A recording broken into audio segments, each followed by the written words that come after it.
So are you by any chance related to Marty Friedman or Kinky Friedman? No, I'm not. I'm Ross the Boss, and I'm blowing it up on Capital Chaos TV. This is Zoran Theodorovich, a.k.a. the Mighty Z, and we have Ross the Boss on the phone with us. How are you doing this morning, Ross? Not bad here in the center of the shitstorm, New York City. And how are you holding up during this shitstorm? You're, I imagine, under some sort of quarantine like the rest of us. Well, it's not a forced quarantine. I mean, like, the government hasn't come and shut boarded our doors shut like they did in China. But it's there's no commerce going on, and my batting cage is there has been no business since the middle of March, and I'm a professional musician, as you know. That's why we're talking, and my Euro tour got canceled. And all the summer dates got canceled. So, I mean, besides that, it's great. I mean, what can I say? I think maybe a sharp stick in the eye might be better after that. No doubt.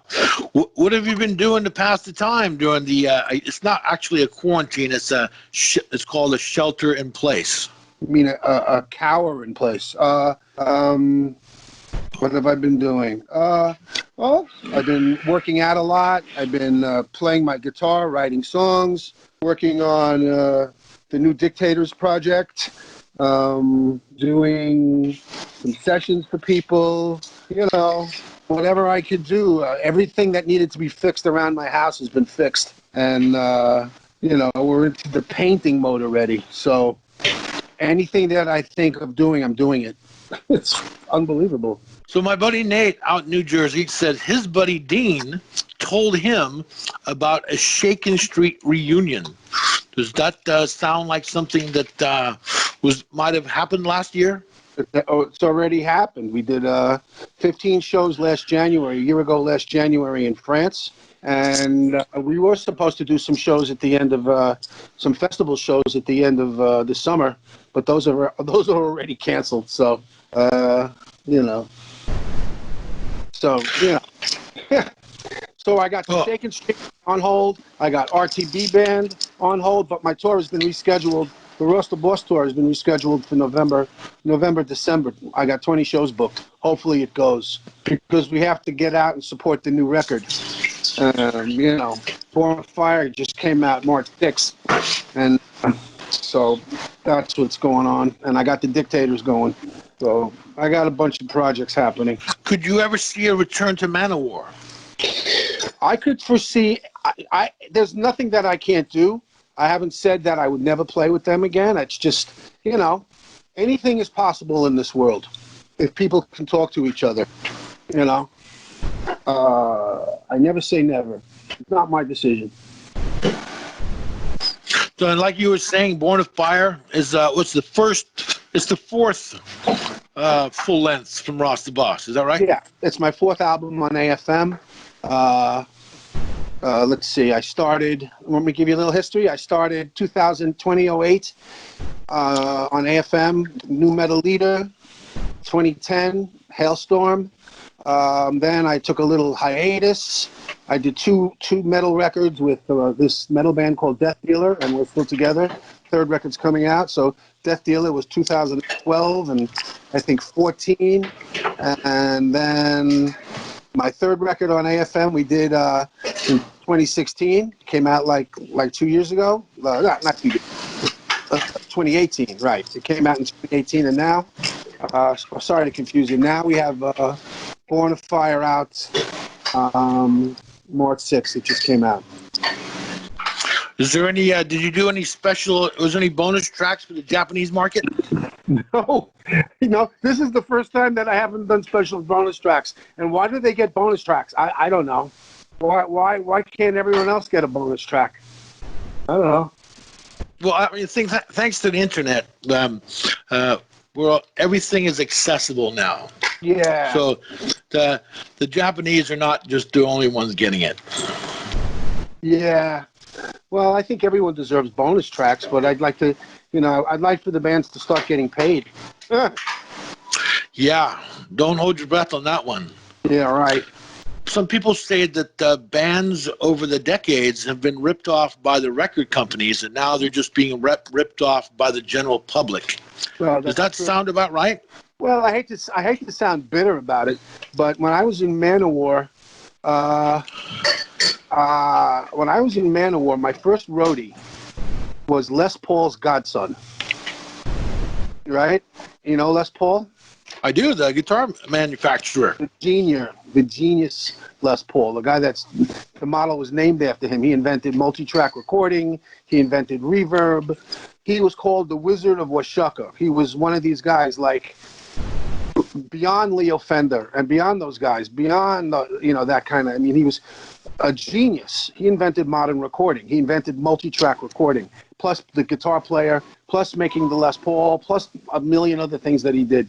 And so I would go over to his house in Manowar, New Jersey, and meet Les Paul and hang out with him a bunch of times. And he told me, and I'll never forget it, he goes, Ross, whatever the record company told you they sold 2 times as many. And I'll never forget that. And I said, if he's telling me that, can you imagine what it really is? You know? So, and the thing is about it is like when you're a mid-band, you don't have enough money to audit the record company.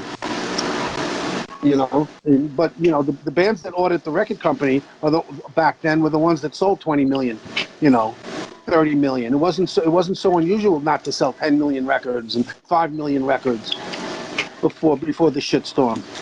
And so I'm not like saying that all record labels rip artists off, but I'm saying with this streaming bullshit, I find it hard to believe what's going on with that. And then I also find it hard to believe, that the internet, and it's just, people just don't want to pay for shit half the time, except the metal fans. And the metal fans are the most loyal fans I've found, and they actually want the real product. They want the real physical product. And that's why being on tour was so important, that we would have sold thousands and thousands of records on tour by now. My tour would have been over. But we will sell those records again. But they want those records sold. They want us to sign them. They want to pose with them. They want the T-shirts. They want everything. The metal fans are the most loyal fans in the world. And the first single was "Denied by the Cross." Yes, sir. Does that were there some other singles that were in line for? How did you narrow it down to that as being the first one? We really like the record company did. Actually, AFM is really good. I'm not going to say that they, are rip-off. They're not. I mean, I will never say that. But you never, I said the first lyric video came out at the end of February called "Denied by the Cross," and it's a lyric video. And I think the guy did an amazing job. You got to see it. And a really cool job. The song is about Dracula. It's actually the first 10 minutes of Bram Stoker's Dracula. And I think it's a great lyric video. And I mean, it's pretty heavy. It's a heavy duty. And that one's out. And then we have another, we shot a bunch of, we didn't have a ton of money in our budget for real videos, for production and all that stuff yet. So we were at the Last Chance in Poughkeepsie, and they have a nice stage, and we brought in lights, and so we filmed like 3 songs. Our crew filmed us going through 3 songs. So we have The Maiden of Shadows is out, and that's doing very well out on YouTube. Maiden of Shadows. And the other one we put out last week was Born of Fire, the title track from the album. So we have actually 3 videos out. And so technically the videos are of themselves singles. I guess you can call them that, yeah. Sure they so are. It's probably as far as it goes, as far as singles and videos go, right? Yeah, sometimes it's just the band puts out a big video, big production, but then we didn't have the budget to do that anymore, No, we were talking about how the record companies in the past may or may not have ripped off the artists, but regardless of whether they were ripping you off or not, you were still probably getting paid more back then than you are now. The budgets were there for that. Is that right? Well, we had budgets, record advances and stuff like that. I mean, I still get record advance from AFM. Don't get me wrong, I still get it, and it's a lot more than most bands get. But it's not like it was. It's not like it was. They're not throwing. At one point, the record industry was throwing out money like it was. They were printing it. That was in the '80s, in the '70s and '80s. But now, I mean, I took less money for this new record so I can get paid more in royalties. Yeah, the days of cocaine and hookers, or at least what we've the fantasy that we fans have heard, those days are long over. Well, I mean, I don't know about the cocaine. I never got any cocaine or hookers from any record label. But I guess if you're selling, I don't know, 10 million units, I guess some of that would probably find its way to you. But that stuff all that kind of stuff is way in the past. I mean, sure, we like to party, but we don't. I don't do that Peruvian marching powder anymore, and I haven't done it since decades. But Good. Yeah. What kind of? As far as the women goes, I mean, of course, but it's not like it was back in the '80s. Or just a couple. Yeah. Of Well, now, while you were in Manowar, did you guys recognize the silliness of it all? Was it campy at all, or was it? Well, I thought it was kind of campy, but the other member, my partner, kind of took it very seriously. I mean, I'm coming from a band called the Dictators, and we're like a bunch of sarcastic Jewish motherfuckers from the Bronx, punk asses that everything was a joke to us anyway. Right. So Manowar, I mean, as serious it was in the music, and it is serious. Sure. The band is still very big, but we started, it got to a point where me and Joey, we just didn't see it anymore. And, when my friends would ask me, go, Ross, are you guys, is that for real? Are you doing that for real? And I go, well, it is, because I'm just a sarcastic motherfucker, as you could tell. And Right. I still am, so, but I do admit that some of those pictures are cheesy, but on the other hand, we wanted a reaction from people, and we figured, when we had money, our outfits were really were tight. Our leather outfits were tight, but when we didn't have money and we were on a short budget, they did look cheesy. You know what I mean? I thankfully had always worn my pants. I would not wear the go out there all oiled up in my in a G-string and whatever they were wearing, thongs or. We wanted the reaction. You either going to hate us or you're going to love us. No middle ground for Manowar, and I think that's still the same thing. Together, I think we knew we were going to get a reaction. You're either going to hate our guts, think we're the biggest fucking bunch of asshole joke ever, or then think we're the fucking best band ever. And that's still the case, and that's what we wanted, honestly. You just wrapped up a pretty successful U.S. tour. Yes, we did 26 shows U.S. We ended up at the end of February, right before the shitstorm hit. Glad we did it. I'm just honored to play music. The band is great. My band is one of the best bands out there. Mike LaPond on bass. Yeah. He's a monster. Steve Bolognese on drums. He's wicked. Berkeley guy, drummer, but great groove, great swing, amazing drummer. Check the video out. You can hear his parts. And Mark Lopes on vocals. He's got this brutal edge to him, as well as the nice vocals, the nice power metal vocal, and of course me. And we keep pushing the envelope, and that's what made this record great. So I'm really happy with the record. At least I know that this record is awesome, and the reviews have been amazing.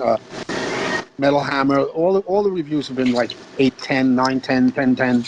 So, we're happy about that. We wish we could be playing. We wish the whole industry would be back, because I know a lot of my brothers and sisters are really hurting. There's no income coming in. Everyone's scrambling. But, we're musicians. We're hardy bunch, We've been through it. We don't have the regular lives that regular people have with regular people. Right. And regular people are hurting too. But everything will get back. It's starting to turn now. So, but the music business, the clubs and the venues have been hit really hard. And for the bigger places, we don't even know when they're going to come back. We don't know. How honest do you think the information? There's a lot of people that have doubts. Some people have doubts. Some people think it's just a flat out lie. There's other people that are into conspiracies. And what are your thoughts on? Well, Zoran, I gotta be honest with you. I know that people are dying. People are dying. A lot of folks, not as many, in the beginning when we were told 2.2 million people are going to be dead. I mean, it's like, what the fuck? 2.2 million? Again, I mean, when we originally heard this was going to just wipe us out like the Black Plague did in Europe, something like that. It was going to be, everyone's just going to get it, and of course they try to scare the shit out of you and force you to do what they want you to do. But, I think that the response, stay away from people, blah, blah, blah, blah, blah. The quarantining, I don't think the quarantining is the best thing, but I think, I think quarantining lowers your immunity. I think people are getting out and exercising and being healthy is better. But I think that so far the numbers and everything are coming down, so I don't know. I think there's something to be said about herd immunity. Everybody else, I know I was exposed to it in New York City. I was on the subways a lot in February. Sure. Came home. I know I was I didn't have any symptoms or anything like that. The dry cough, I didn't have that. But I know a lot of people did, and they're over it. So there's something to be said about herd immunity, especially in California. I think California braved it pretty well because they don't have a big mass subway system, big petri dish down there. Yeah, you do have that there. That is for sure. We sure do. And when 5 million people get on it a day, or whatever the total is, it's millions of people take the subway every day. You could see. But I do know that the Chinese came over, and they came over from Europe, and then it's just, I don't want to get into that, but it's sad to see people die. A lot of people just dying in their houses, and it's true. It's just what's happened, and I'm not going to say it's a hoax. It's not a hoax. For real, people are dying. And I know some who have. So, without this, they wouldn't have died. They still would have been sick. But right. People with, cancer, people with heart condition, people with, super high blood pressure, obesity, stuff like that, where you're lung cancer, people like that are gonna, if you get it, you're pretty much toast. And pretty much. Yeah, but hopefully it's in the worst is over. Their treatments, they're working on the treatments, they're working on vaccines, they're working on so we'll see what happens. All I know is that we better get back to work. I better get back to work. Absolutely. We need you back. Come on. I think maybe with the way we go to concerts might be different, but it's not going to affect me. I'm not playing in arenas. Right. If I do a tour, let's say the tour that we were going to do in Europe with the Burning Witches, who are a sensational female metal band from Switzerland. Great band. If we come do Burning Witches, Ross the Boss, or we're gonna, everyone, the places won't be that big, 500 people, 750, So, hopefully that if we have to wear metal masks, we can wear metal masks and bang to that, But I think the will to play rock and roll is huge. I saw the Twisted Sister documentary where they talked about the cover band scene in Okay. New York. Were you in a cover band for a while? No, I was never in a cover band. When I started in the Dictators in 1974. We put out our first record in '75, and the club scene was huge in New York. I mean, a band could actually go out and play every single night in a different club, build a following, and make a living at it. Every night. Every night. Right. Yeah. Yeah. Twisted would play Tuesday nights, Wednesday night, Thursday night. I mean, it was really incredible that before they got signed or before anything like that happened, they were able to grind it out in the clubs and make a good living at it. Yeah. People might have been going out more and drinking more back then. Every single night. Every night. I would imagine they've always said it was the DUI laws that really put a damper on the money available in the clubs. Nah, I don't think so. No? Nah, I think people got smart. Drunk driving is no good. No. I just think back then it was just different. I don't know. It was just bands played more. I mean, all the time. Change is inevitable, right? Always. I have some friends of mine, Jimmy Crucifix, and Carol Lennon. They owned a rehearsal studio here in San Francisco called Lennon Studios, and they'd had these rehearsal studios since the '80s, and they recently sold their rehearsal studio and are moving out of the city for the first time in their lives. They're moving up to the Napa Valley wine country, and Really? yeah. So it's going to be, a bit of a culture shock, I suppose. And they recently made a post about how San Francisco is not the same San Francisco it was in the '80s. So, but neither are they. They're not the same No. person today that they were 40 years ago or whatnot.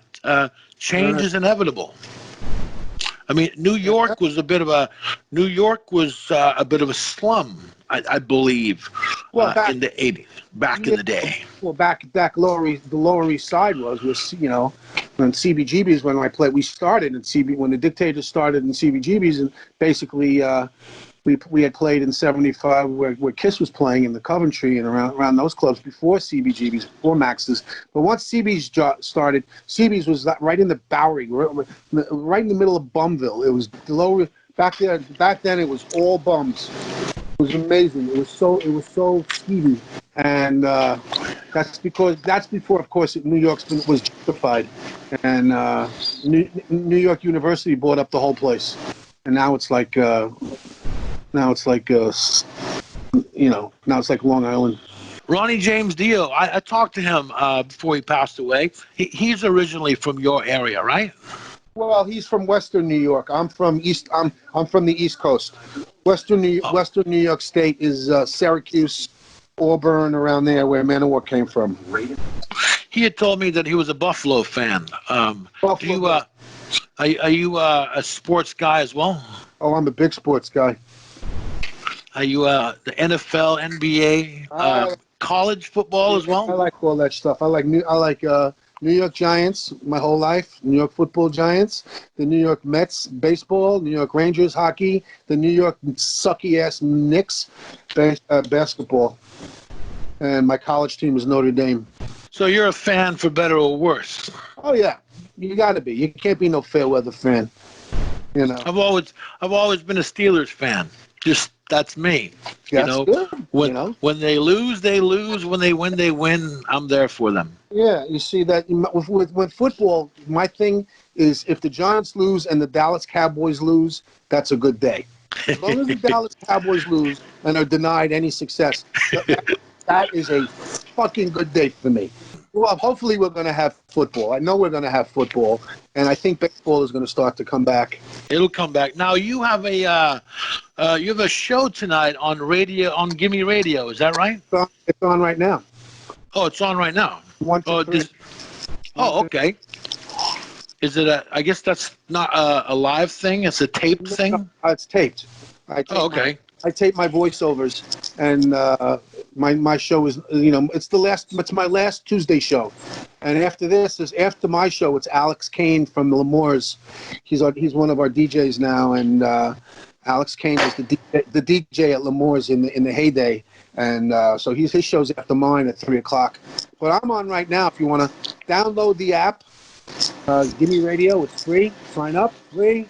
You can talk to us on. I'm talking to people as we speak on the chat line, and I play metal. I play all my friends' metal. I play the bands that open for us. I play, it's all programmed. Yeah, we have a radio show here, Metal Gods Radio.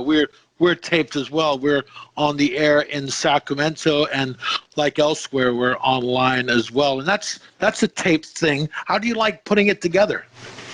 Well, I don't put it together. I suggest music, and they send me the list, and they tell me where to talk in, and I record my bits and send them in, and they put the show together for me. It's really cool, and they get paid, so it's pretty good. That is a good thing. Getting paid. Today is my 51st show. Oh wow! Congratulations. Thank you. I really like doing it. Because I think I could talk a little bit. Decent. I could. Like I'm doing to you. I mean, I think I can verbalize things. Who said that Fredo? Who said that in The Godfather? Fredo. I'm smart. I want respect. Remember that? I don't. No, it's been quite some time since I watched. But I appreciate you pointing that out, because now I can go watch all three of them this week. You got to watch The Godfather. I've seen them before. I've seen 3 several times, I think. It's the best movie ever made. So, I mean, The Godfather, when Fredo, right before he was killed, right before Michael killed him, because he betrayed him. It's beautiful. It's a beautiful movie. I'm smart. Well, Ross, it's been a real pleasure talking to you, and we look forward to some normalcy returning to our lives, and Ross the Boss out on the road in our area. Now listen, check out my new record, Born of Fire. It's got some of the best artwork you'd ever see, done by Stan W. Decker from France. Great artwork, 12 great songs, and enjoy yourselves, and see